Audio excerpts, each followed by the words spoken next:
ሰላም ጤና ይስጥልኝ ውድ 24/7 ዜና ተከታታዮቻችን የሰዓቱ ዜና ይዤ ቀርቤያለሁ። እስከ ፍጻሜው አብራችሁን ቆዩ። የምንለቃቸው መረጃዎች እንዲደርሳችሁ ላይክ፣ ሼር እና ሰብስክራይብ ማድረጋችሁ እንዳትረሱ በማለት ወደ ዜናው አለፍኩ። ዶናልድ ትራምፕ በህዳሴ ግድብ ጉዳይ ላይ ጠንከር ያለ መልእክት ለግብጽ ላኩ። ለኢትዮጵያም ግልባጭ ደርሷል። የአሜሪካው ፕሬዝዳንት ዶናልድ ትራምፕ ለፕሬዝዳንት አብዱል ፈታህ አልሲሲ በላኩት ደብዳቤ የአባይ ውሃ ክፍፍል በተመለከተ አሜሪካ ዳግም ወደ ሽምግልናው ለመመለስ ዝግጁ መሆኗን አስታውቀዋል። አንድ ሀገር ብቻውን መቆጣጠር የለበትም። ትራምፕ ማንኛውንም የቀጠናው ሀገር የአባይ ሀብት በብቸኝነት በመቆጣጠር ጎረቤቶቹን መጉዳት የለበትም የሚል የአሜሪካን አቋም አንጸባርቀዋል።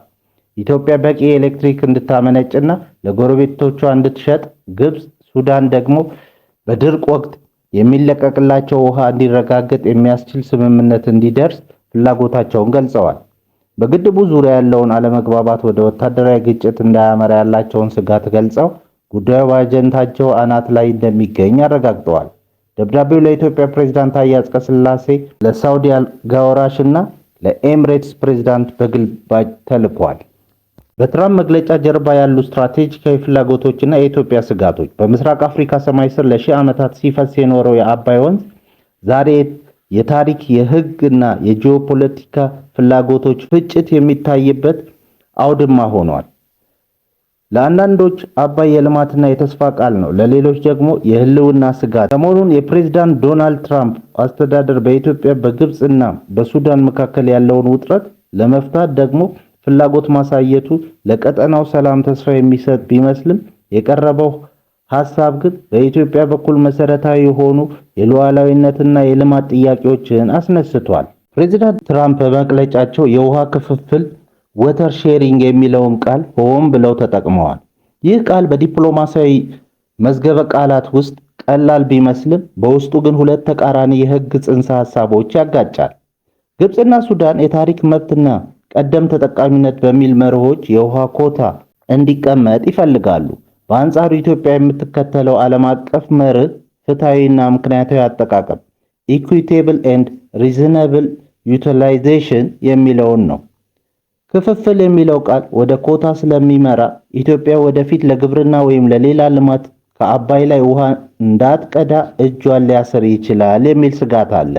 ይህ ስጋት ደግሞ የኢትዮጵያ መጪው ትውልድ የልማት ዕድል የሚወስን በመሆኑ ጉዳዩን ልብ አንጠልጣይ ያደርገዋል።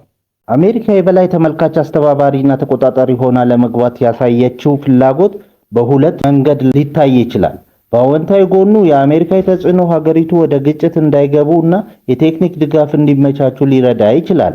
ይሁን እንጂ ፕሬዝዳንቱ ለግብጽ ሕዝብ ደህንነት ካለን ቁርጠኝነት በማለት መነሳታቸው በኢትዮጵያ በኩል ገለልተኛ ዳኛ የመሆን ብቃቷ ጥያቄ ውስጥ እንዲወድቅ አድርጎታል። ኢትዮጵያ በአድዋና በሌሎች የታሪክ አጋጣሚዎች ያስጠበቀችውን ነፃነቷ አሁን በዲፕሎማሲያዊ ሞግዚትነት ሊሸረሽር አይገባም የሚል ጽኑ አቋም አላት። ሽምግልናው ከአፍሪካ ህብረት ጥራ ስር ወጥቶ ወደ ዋሽንግተን መሄዱ ለኢትዮጵያ በዓለም አቀፍ ጫና ስር እንድትወድቅና ሉዓላዊ ውሳኔዎቿን አሳልፋ እንድትሰጥ ሊያደርጉ ይችላሉ የሚሉ ስጋት በትንታኔው ውስጥ ጎልቶ ይታያል።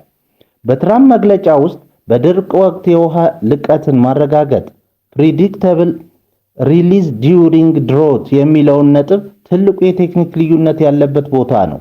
ይህ ነጥብ ለግብጽ የህልውና ዋስትና ሲሆን ለኢትዮጵያ ደግሞ የኤነርጂ ዋስትና ስጋት ነው። ተፈጥሯዊ ድርቅ በሚከሰትበት ወቅት በግድቡ ውስጥ ያለው የውሃ መጠን ይቀንሳል። በዚህ ጊዜ ኢትዮጵያ ለግብጽ ውሃ ልቀቂ ተብላ ከተገደደች ግድቡ ኤሌክትሪክ ማመንጨት ሊያቆም ይችላል። ይህ ማለት ኢትዮጵያ በቢሊዮን የሚቆጠር ዶላር አውጥታ የገነባችው ግድብ በድርቅ ወቅት ለራሷ ሳይሆን ለታችኞቹ ሀገራት ብቻ አገልግሎት ይሰጣል ማለት ነው። ኤሌክትሪክን በነፃ ወይም በዝቅተኛ ዋጋ ለግብጽ መስጠት የሚለው ሐሳብም የሀገሪቱ የኢንዱስትሪ ሽግግርና የኢኮኖሚ ጠቃሚነት አደጋ ላይ ሊጥል የሚችል ኢኮኖሚያዊ አጣብቂኝ ነው። ደብዳቤው በማጠቃለያው ላይ ስለ ወታደራዊ ግጭት ማንሳቱ ጉዳዩ ምን ያህል አሳሳቢ እንደሆነ ለማሳየት ቢሆንም በሌላ በኩል ግን በሀገሪቱ መካከል ያለውን የመተማመን መንፈስ ሊሸረሽር ይችላል። አሜሪካ ጦርነት እንደ አማራጭ ማንሳቷ አንዱ ወገን ሌላውን እንዲያስፈራራ በር ሊከፍት ይችላል የሚል ስጋት አለ። በተለይም ጉዳዩን ለሳውዲ አረቢያና ለኤምሬትስ መሪዎች ግልባጭ ማድረጉ የአባይን ጉዳይ ከአፍሪካ ቀንድ አውጥቶ ወደ መካከለኛው ምስራቅ ፖለቲካዊ ተጽዕኖ የመውሰድ ፍላጎት መኖሩን ያሳያል። ይህ ደግሞ ኢትዮጵያ ከአፍሪካዊ ወንድሞቿ የመነጠልና ብቸኝነት እንድትደራደር የማድረግ ስልታዊ ጫና ሊሆን ይችላል። የአሜሪካ ተሳትፎ ውጤታማ ሊሆን የሚችለው የኢትዮጵያን የልማት ፍላጎትና የግብፅን የህልውና ስጋት በእኩል ሚዛን ማየት ሲችል ብቻ ነው። ለዚህም የሚከተሉት ነጥቦች እንደ መፍትሄ ይነሳሉ። የአፍሪካ መፍትሄ የበላይነት ድርድሩ በአፍሪካ ህብረት መሪነት ቀጥሎ አሜሪካና ሌሎች አካላት በታዛቢነትና በቴክኒክ ድጋፍ ሊሳተፉ ይበልጥ ተቀባይነት ይኖረዋል። ሁለገብ ስምምነት CFA ስለ ውሃ ክፍፍል የሚደረግ ውይይት በሶስቱ ሀገራት ላይ ብቻ ሳይሆን ሁሉንም የአባይ ተፋሰስ ሀገራት ባካተተ መልኩ መካሄድ አለበት። የጋራ ተጠቃሚነት ዊን-ዊን ትኩረት ከፖለቲካዊ ጫና ወጥቶ ድርቅን በጋራ ለመቋቋም በሚያስችል ሳይንሳዊና ቴክኒካዊ ስምምነት ላይ ማተኮር ይኖርበታል። ይህ የአሜሪካ መግለጫ ለኢትዮጵያ የሰላም ጥሪ ቢመስልም በጥንቃቄ ካልተያዘ ግን የልማት ዕድሏን የሚገድብ ዲፕሎማሲያዊ ጫና ሊሆን ይችላል። ኢትዮጵያ 86% የሚሆነውን ውሃ እያመነጨች በገዛ ሀብቷ የመጠቀም መብትን አሳልፋ መስጠት የለባትም። የአባይ ጉዳይ የዛሬ ብቻ ሳይሆን የመጪው ትውልድ የህልውና መሰረት ነው። በመሆኑም ኢትዮጵያ በህዝባዊ አንድነት፣ በዲፕሎማሲያዊ ብልሃት ይህንን ጫና መቋቋም ይኖርባታል። የኢትዮጵያን መብት ጥሶ በጋራ ተጠቃሚነት ስም የሚመጣ ስምምነት ለቀጠናው ሰላም የሚያመጣ ቢመስልም የኢትዮጵያን ሉዓላዊነትና የልማት መብት መጣስ ግን መፍትሄ ሊሆን አይችልም።